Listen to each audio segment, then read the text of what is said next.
आदित्यनाथ, एक बात कान खोलकर सुन ले।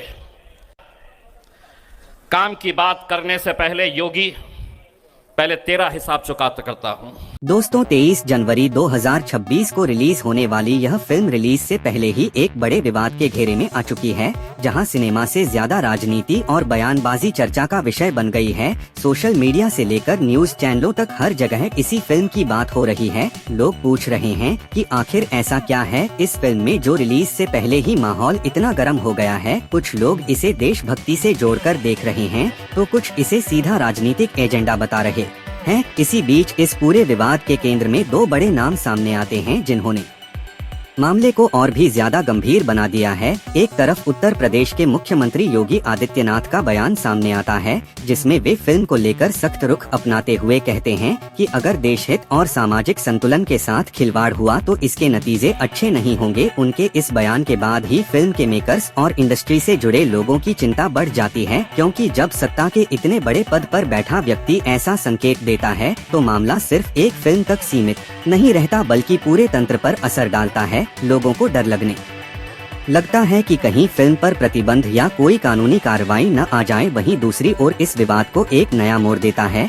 एक अन्य राजनीतिक व्यक्ति इम्तियाज ए जलील का आक्रामक और मर्यादाहीन बयान, जो देखते ही देखते सोशल मीडिया पर वायरल हो जाता है। इस बयान में इस्तेमाल की गई भाषा इतनी कठोर और धमकी भरी होती है कि पूरी फिल्म इंडस्ट्री में भय का माहौल बन जाता है। अभिनेता, निर्देशक और निर्माता सभी यह सोचने पर मजबूर हो जाते हैं कि क्या अब रचनात्मक स्वतंत्रता पूरी तरह सुरक्षित नहीं रही। जब वैचारिक मतभेद सीधे व्यक्तिगत धमकियों में बदलने लगे तो सवाल सिर्फ एक फिल्म का नहीं बल्कि लोकतंत्र की बुनियादी सोच का हो जाता है। इस एक बयान के बाद सोशल मीडिया दो हिस्सों में बंट जाता है। एक तरफ वे लोग हैं जो ऐसी भाषा की कड़ी निंदा करते हैं और कहते हैं कि किसी भी असहमति को हिंसक शब्दों के जरिए व्यक्त करना गलत है। वहीं दूसरी ओर कुछ लोग इसे गुस्से का इजहार बताकर हल्का करने की कोशिश करते हैं। लेकिन सच्चाई यही है कि जब ऐसे शब्द सार्वजनिक मंच पर बोले जाते हैं तो उनका असर सिर्फ शब्दों तक सीमित नहीं रहता, बल्कि जमीन पर भी महसूस किया जाता है। इंडस्ट्री के कई लोग निजी तौर पर यह मानने लगते हैं कि अब राजनीतिक विषयों पर फिल्म बनाना खुद को मुसीबत में डालने जैसा हो गया है। सेंसर बोर्ड के नियम पहले ही सख्त हैं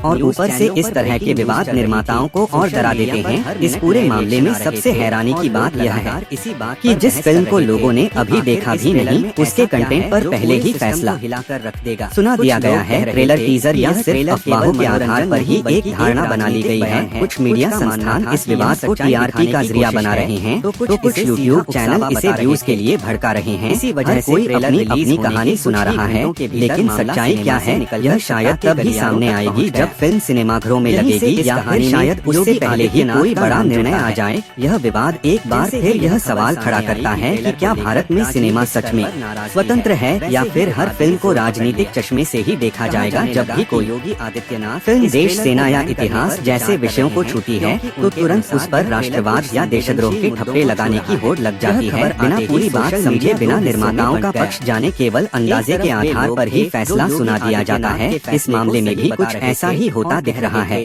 जहां एक बयान दूसरे बयान को जन्म देता है और फिर बात शब्दों की सीमा से आगे निकल जाती है। इंडस्ट्री के वरिष्ठ लोग याद दिला रहे हैं कि पहले भी कई फिल्में विवादों में फंसी हैं, खुलकर कह रहे थे, लेकिन समय के साथ दर्शकों ने उन्हें स्वीकार किया है। लेकिन आज का माहौल पहले से कहीं ज्यादा संवेदनशील और विभाजित हो चुका है। यहाँ हर शब्द को माइक्रोस्कोप के नीचे पूरी बहस का रखा जाता है और जरा सी चूक पूरे करियर पर भारी पड़ सकती है। ऐसे में सवाल यही है कि क्या 23 जनवरी 2026 को यह फिल्म शांति से रिलीज हो पाएगी, या यह विवाद इसके रास्ते में एक बड़ी दीवार बन जाएगा। दोस्तों, यह सिर्फ एक फिल्म की कहानी नहीं बल्कि उस दौर की तस्वीर है जहां कला और राजनीति आमने सामने खड़ी नजर आ रही हैं और बीच में पिस रहा है सिनेमा और उसे चाहने वाला दर्शक। और जैसे जैसे रिलीज की तारीख नजदीक आती जा रही है, वैसे वैसे इस विवाद की आग और तेज होती जा रही है। हर दिन कोई नया बयान, कोई नया ट्वीट, कोई नया वीडियो सामने आ जाता है जो इस पूरे मामले को और उलझा देता है। फिल्म के निर्माता यह साफ करने की कोशिश करते हैं कि उनकी फिल्म का मकसद किसी भी धर्म, किसी भी नेता या किसी भी समुदाय को निशाना बनाना नहीं है, बल्कि यह एक ऐसी कहानी है जो देशभक्ति और बलिदान की भावना को सामने लाती है।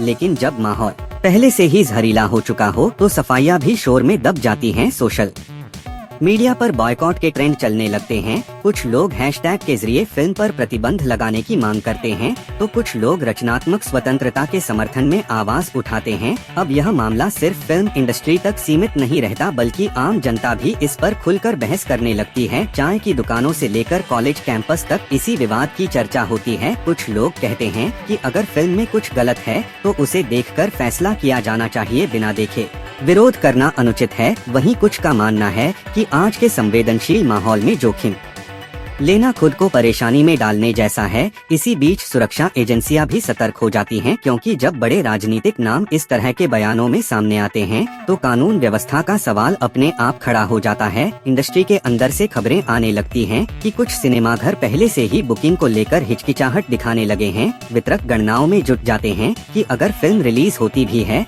तो क्या वह हर राज्य में बिना किसी रुकावट के चल पाएगी या नहीं। यही वह मोड़ है जहां एक फिल्म सिर्फ व्यापार नहीं रहती, बल्कि एक राजनीतिक शतरंज का मोहरा बन जाती है, जहां हर चाल बहुत सोच समझकर चलनी पड़ती है। फिल्म से जुड़े कुछ कलाकार सार्वजनिक कार्यक्रमों से दूरी बनाने लगते हैं, इंटरव्यू रद्द किए जाते हैं। मीडिया से बात करते समय शब्दों को बहुत संभाल कर चुना जाता है, क्योंकि एक गलत वाक्य पूरे विवाद को और भड़का सकता है। इस पूरी स्थिति में सबसे ज्यादा नुकसान उस दर्शक का होता है जो सिर्फ सिनेमा का आनंद लेना चाहता है, एक कहानी देखना चाहता है बिना डर और दबाव के। लेकिन जब हर फिल्म को विचारधारा के तराजू में तौला जाने लगे तो सिनेमा अपनी आत्मा खोने लगता है। आज सवाल यह नहीं है कि फिल्म हिट होगी या फ्लॉप, सवाल यह है कि क्या यह फिल्म अपनी बात पूरी तरह कह भी पाएगी या नहीं, या फिर विवाद के बोझ तले दबकर रह जाएगी। इतिहास गवाह है कि जब भी किसी फिल्म को जबरन रोका गया या उसके खिलाफ पहले ही फैसला सुना दिया गया तो उसका असर सिर्फ बॉक्स ऑफिस तक सीमित नहीं रहा, बल्कि समाज की सोच पर भी पड़ा है।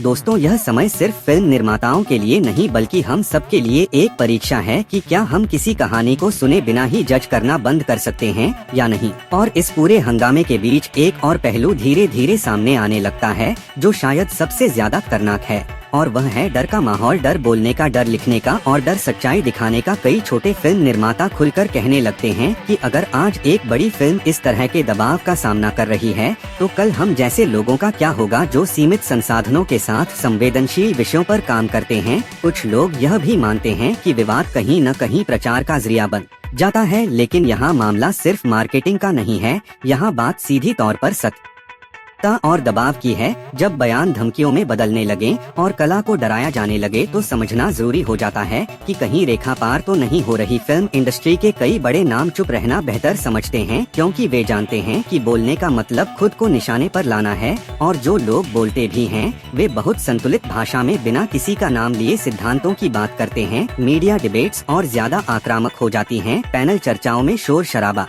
मच जाता है। कोई बिना फिल्म देखे ही उसे राष्ट्र विरोधी बता देता है, तो कोई बिना प्रमाण के उसे प्रचार कह देता है। सच्चाई कहीं बीच में खो जाती है और बच जाती है सिर्फ आवाजों की लड़ाई। इस दौरान आम दर्शक भी उलझन में पड़ जाता है। उसे समझ नहीं आता कि वह फिल्म देखने जाए या नहीं। एक तरफ देशभक्ति के नारे हैं तो दूसरी तरफ अभिव्यक्ति की स्वतंत्रता की बातें हैं, और बीच में एक फिल्म जो अपनी रिलीज डेट के साथ साथ अपनी पहचान के लिए भी संघर्ष कर रही है। कुछ लोगों का मानना है कि आज के डिजिटल दौर में इस तरह के विवाद जानबूझकर भी खड़े किए जाते हैं, क्योंकि नकारात्मकता सबसे तेज फैलती है। लेकिन जब बात वास्तविक धमकियों और वास्तविक नतीजों तक पहुंच जाए तो मजाक खत्म हो जाता है। यह सिर्फ लाइक और व्यूज का खेल नहीं रह जाता, बल्कि असली लोग और उनकी जिंदगियां इससे प्रभावित होती हैं। दोस्तों, यह विवाद हमें यह सोचने पर मजबूर करता है कि क्या हम उस दौर में पहुंच गए हैं जहां कहानी से ज्यादा शोर जरूरी हो गया है, जहां फिल्म का संदेश गौण और प्रतिक्रिया मुख्य बन चुकी है, जबकि सिनेमा का काम हमेशा से सवाल उठाना, बहस छेड़ना और सोचने पर मजबूर करना रहा है। अगर हर सवाल पर तलवार लटकने लगे तो फिर सिर्फ सुरक्षित कहानियां ही बचेंगी और सच्चाई धीरे धीरे पर्दे से गायब हो जाएगी। आज यह फिल्म है, कल कोई और होगी, लेकिन अगर इस चक्र को अभी नहीं रोका गया तो नुकसान सिर्फ सिनेमा का नहीं बल्कि समाज की संवेदनशीलता का भी होगा।